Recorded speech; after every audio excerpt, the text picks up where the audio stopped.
मैं अब चर्चा करने जा रहा हूं कलमाशपाद के बारे में। कलमाशपाद राजा इक्ष्वाकु के वंश में एक राजा था। शिकार खेलने वो वन में गया। लौटते समय एक ऐसे मार्ग से आने लगा जिससे केवल एक ही मनुष्य चल सकता था, इतना सकरा था वो मार्ग।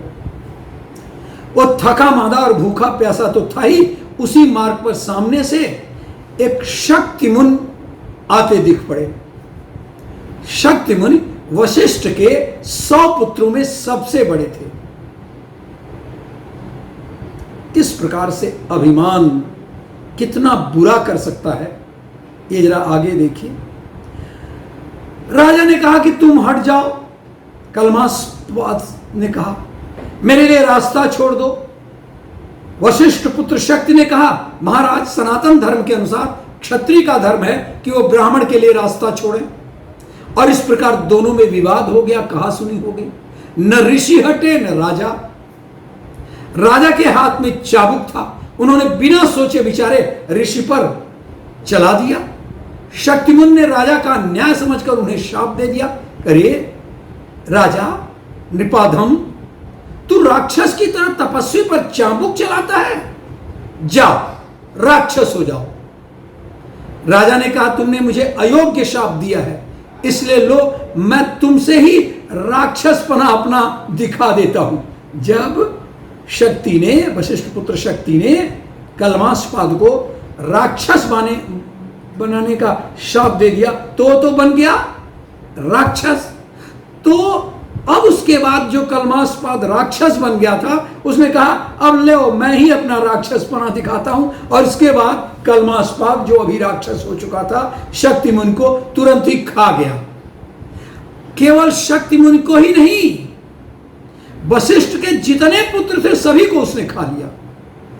शक्ति और वशिष्ठ के दूसरे पुत्रों के भक्षण में कलमाशपाद का राक्षसपना तो कारण था ही, इसके सिवा एक और बहुत बड़ा कारण था। विश्वामित्र का कभी नहीं पटा वशिष्ठ से, तो उनके पहले द्वेष का स्मरण करके किंकर नाम के राक्षस को आज्ञा दी कि वह कलमाशपाद में प्रवेश कर जाए। राक्षस बना सो बना, लेकिन विश्वामित्र ने किंकर नाम का राक्षस था, उसकी आत्मा को उन्होंने उस कलमाशपाद का जो राक्षस रूप था उसमें प्रवेश करवा दिया, जिसके कारण वो ऐसे नीच कर्म में प्रवृत्त हुआ। वशिष्ठ जी को यह बात मालूम हुई, उन्होंने जाना कि इसमें विश्वामित्र की प्रेरणा है, फिर भी उन्होंने अपने शोक के वेग को धारण कर लिया। बड़े सज्जन थे वशिष्ठ, उन्होंने प्रतिकार की सामर्थ्य होने के बावजूद भी उन्होंने किसी प्रकार का बदला नहीं लिया। आपको पता ही है, वशिष्ठ ने एक बार विश्वामित्र पर अकेले ही एक राजदंड से आक्रमण कर दिया था और पूरी सेना समाप्त हो गई थी। खैर वो बात अभी नहीं चर्चा करूंगा। तो महर्षि वशिष्ठ अपने आश्रम पर लौट रहे थे। इसी समय ऐसा जान पड़ा मानो उनके पीछे पीछे कोई वेदों का अध्ययन करता हुआ चल रहा है। वशिष्ठ ने पूछा कि मेरे पीछे पीछे कौन चल रहा है।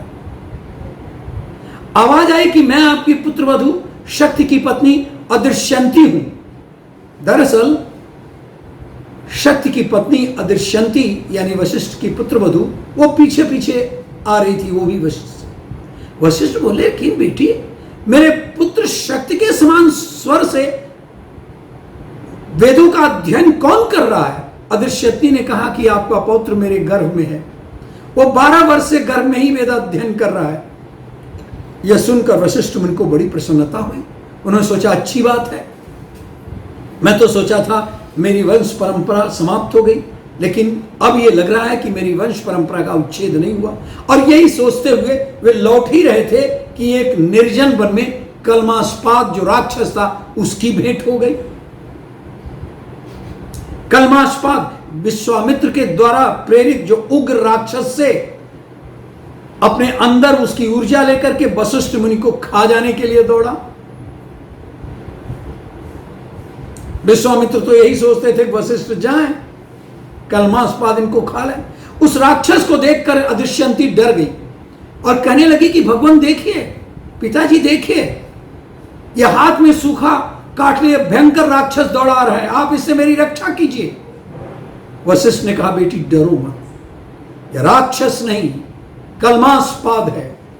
और यह कहकर महर्षि वशिष्ठ ने हुंकार से ही उसे रोक लिया, रुको।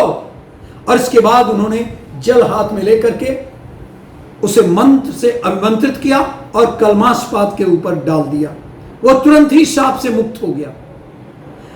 12 वर्ष बाद आज वो शाप से छूटा था, उसका तेज बढ़ गया, वो होश में आया और हाथ जोड़ करके श्रेष्ठ महर्षि वशिष्ठ से कहने लगा, महाराज मैं आपकी क्या सेवा करूं।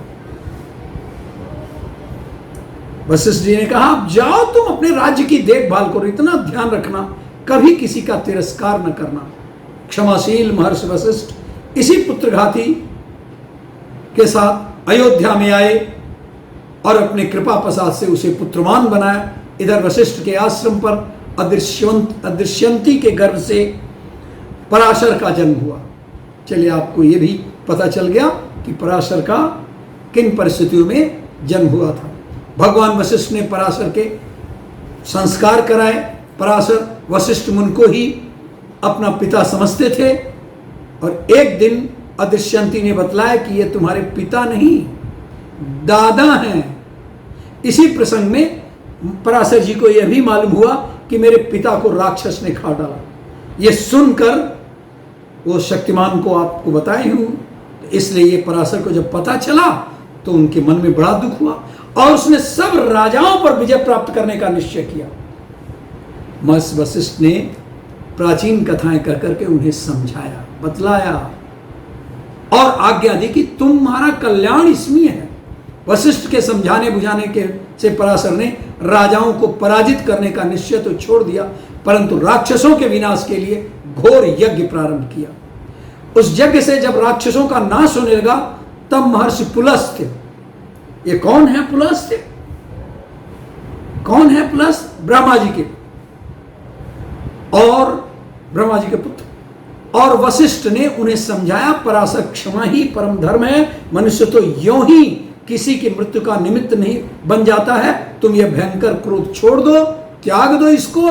ऋषियों की आज्ञा से पराशर ने भी क्षमा स्वीकार की और अपने यज्ञ की अग्नि को हिमाचल में छोड़ दिया। कहते हैं वो आग आज भी अब भी राक्षस, वृक्ष और पत्थरों को जलाती फिरती है। ओ